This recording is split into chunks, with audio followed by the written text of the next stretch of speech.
All right, welcome. This is actually an exciting video.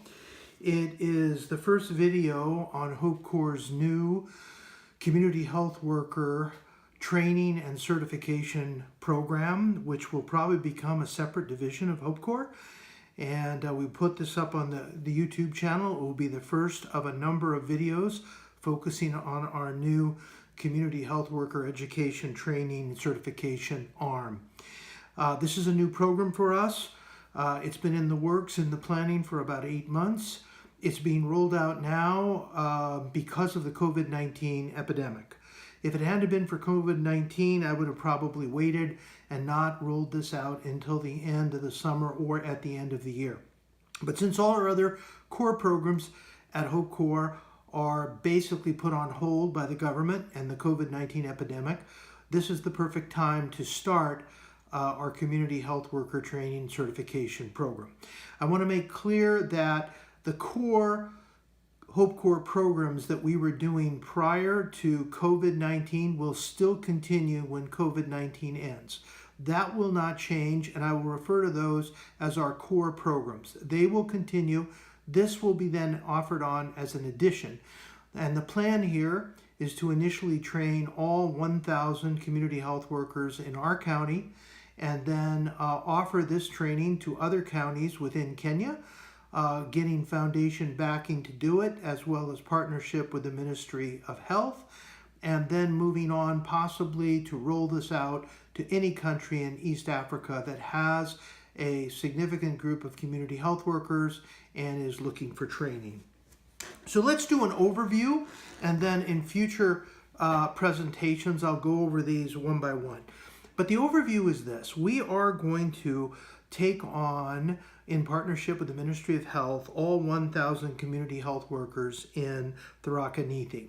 Now initially we are not going to do Tharaka North and Tharaka South, so we will do only 4 of the sub-counties. The reason is Tharaka North and South present difficult problems as far as logistic, bad roads, time of access, as far as long driving time. So we will roll this out to the first 4 sub-counties, and then after that, after we have that pinned down, then we will decide how to approach Tharaka South and Tharaka North. But for the moment, let's use the number 1,000 because the numbers work out easier that way, and we eventually will do all of the community health workers in Tharaka Nithi. So our plan then is we start with community health volunteers, which I'm going to call community health workers. There's 1,000. We are then going to choose, in a manner that I will discuss in another video, 50 of those of the best of the community health volunteers, community health workers, to be supervisors, so that we'll end up with 50 community health worker supervisors, and each one of those supervisors will be responsible for 20 community health workers.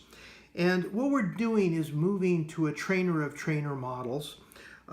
We will then focus our training on the 50 community health worker supervisors and have them actually train, monitor, and certify the community health workers under them. And let me make, this is one of the changes that I have made in our program. Initially, as you know, in January, we trained 200 of our own community health workers in a 5-day training. And it really went quite well, and I was quite impressed with it. But when I actually ran the numbers out, it became obvious that the cost of that 5-day training, if you take that out and extrapolate it to 1,000 community health workers in our county, it would be way too expensive. No foundation is going to fund that, and it would be impossible for Hope Corps to fund it. So what I've done is created a very efficient, medically efficient, but also cost-efficient way to train our 1,000 community health workers. So I'm moving away from the mass multi-day meeting that we did in January to another more cost-efficient manner. So it's not that that was bad, it was just that it's not fundable. And if it's not fundable, there's no reason to do it. And again, the strength of 20 years of Hope Corps is we've always learned by our past experiences and continued to improve our programs. So we've moved now to a trainer of trainer mode. So instead of training each of our community health workers like we did in January, now we're going to focus on training 50, hopefully really motivated movers of community health workers that will be willing to become community health worker supervisor. They will be given an increase of salary.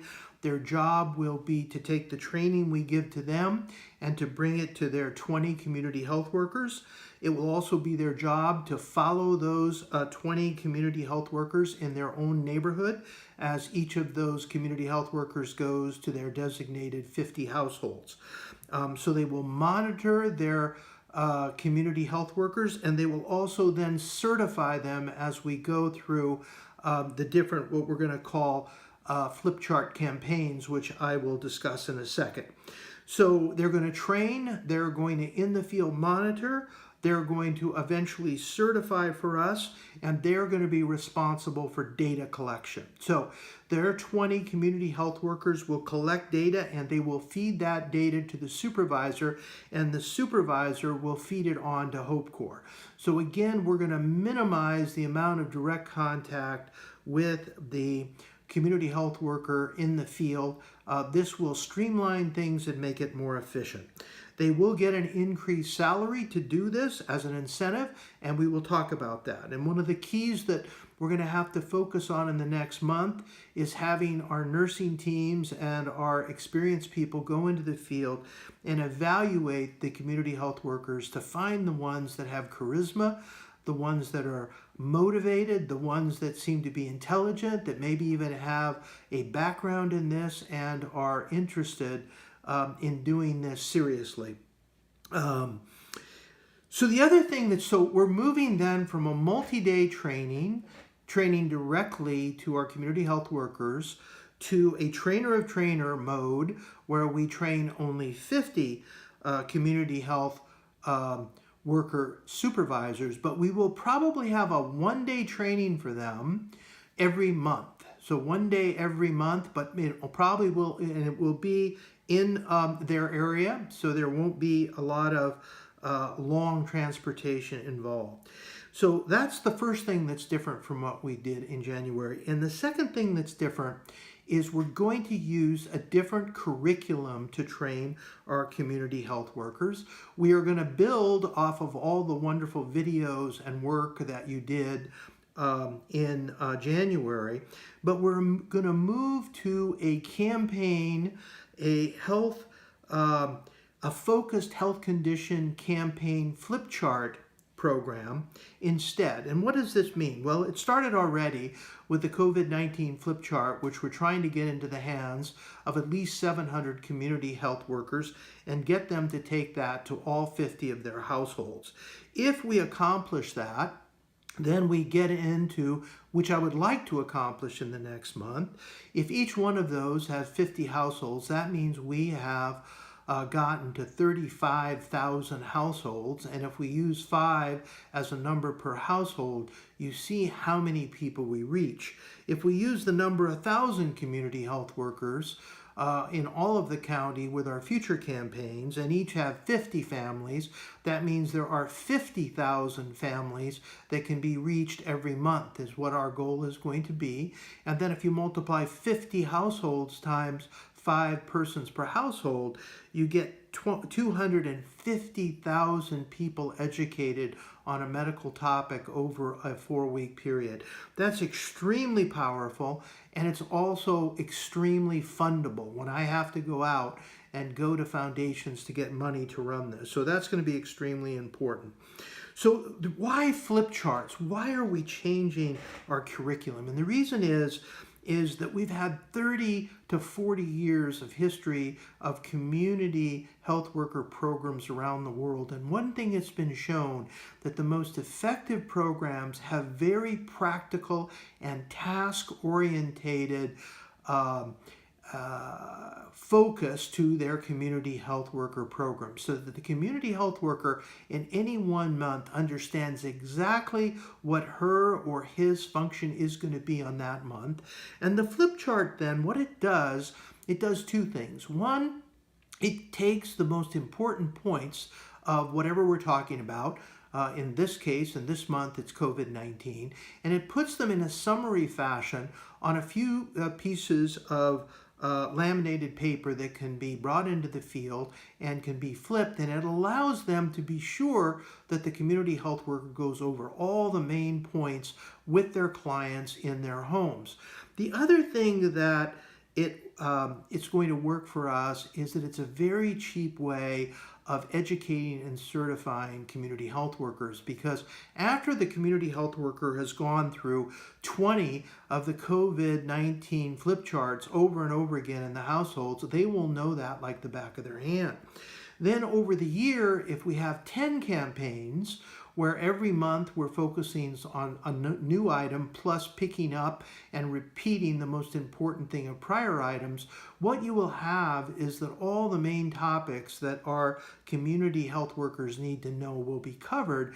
And because of all the repetition with the flip charts, they will know those subjects again like the back of their hand, and they can then be checked off on those 10 presentations, and if the supervisor feels they've done a good job, then they will receive their level 1 certification at the end of the year. So this is really important. Now, what are going to be, let me give you an example of what are going to be the 10 campaigns in a year. The first one obviously is COVID-19, and that's going on. The next one would follow in 4 to 6 weeks, would be basically a WaterGuard soap latrine wash flip chart, which would focus on the importance of using WaterGuard in the home, safeguarding drinking water, using soap with hand washing, and also reviewing the basic latrine within the household. Another one then would be focusing on immunizations for their children, vitamin A, supplementation, and deworming. So those three kind of go together, because immunizations we want to be sure that they have and are up to date on, and if not, we will help them get up to date on, and we also want to deliver to them vitamin A in the under 5s and also deworming. That's going to be very important, because in that, I think we're going to try to get our community health workers to actually bring the vitamin A in the field as well as the deworming, and keep the records and give those to the clients directly. And that we'll have to talk about in another lecture. Then a fourth flip chart will be on prenatal care, and will be particularly focused on young mothers or pregnant mothers to let them know what they need to do if they're pregnant, and what they need to do as far as healthcare follow-up, nutrition, prenatal vitamins, follow-up as far as blood pressure, danger signs, etc. So that's another flip chart that will be offered. Another chip, the disease-specific flip charts, there will be one on a campaign on malaria, focusing on bed nets and the danger signs of malaria and what treatments are available. Another flip chart campaign will be on diarrhea in children, focusing on prevention, danger signs, and how to make oral rehydration therapy in the home, how to either use it in packets or make their own. So that'll be another flip chart. Another flip chart and campaign will be on breastfeeding, child spacing, family planning. Another flip chart will be focused on pneumonia in children, particularly the danger signs and also the danger of tuberculosis, both in adults, and how that can be passed to children. So pneumonia and tuberculosis will be another one. And on the 9th flip chart will be on general nutrition. And the 10th will be on what I'm calling local health resources. So be sure that our people, that flip chart will focus on national health insurance, how you get involved, how that helps you, what are the local clinics, what are the local hospitals that we suggest you use, and maybe most important of all, that we push the Hope Corps Health Hotline, which we're going to do in all of the flip chart campaigns to let people know that they do have backup, and both the community health workers will have access to a 24-hour health line at Hope Corps, so that we can give them advice if they find difficult problems in the field, and that clients can do the same thing. So though that would be a year then of community health worker education. And after each one of those campaigns, which will last about a month each, then their supervisor will check them off to say that they have successfully completed that particular flip charting campaign. And after they get all 10 of those signed off by their supervisor, then they will get their 1-year level 1 certification as a community health worker. We will be probably training our 50 community health supervisors once a month as we have to train them for the new campaign. We're going to have to obviously produce the flip charts. The first year, the work is going to be the most difficult because we're going to have to be producing these flip charts from scratch. But you can see what happens. Once we have all this together, it's so easy to roll this out nationwide and even to other countries, because we'll have the flip chart, we'll have the educational presentations, we'll have the bugs worked out of the program, we'll be able to do this. Tharaka North and Tharaka South. That is still an issue on how we're going to deal with that. And so what I'd prefer is not to discuss this now. We'll discuss it at a later lecture. We will probably not roll this program out to Tharaka North and Tharaka South until we finish the other 4 sub-counties in Tharaka Nithi, because by then we will really know how to do it, and then we will work out what's the most cost-efficient way to deal with the problems with bad roads and very remoteness of Tharaka North and Tharaka South. So this is the end of part 1 of Hope Corps' new Community Health Worker Training and Certification Program.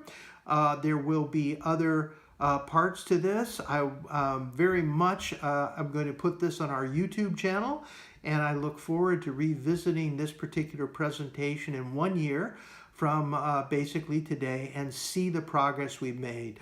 You guys have done such a wonderful job for me in what you did in January. I know that you'll be able to do this, and this is going to have a great future for Hope Corps. I will go out and work hard to fund it. Our goal is to roll it out to the county, then to roll it out to the national, at the national level, and within a couple years, I want this ready to be rolled out to any country in East Africa that has a significant community health worker program. All right, thank you, and I will be back for another presentation as we go into more detail.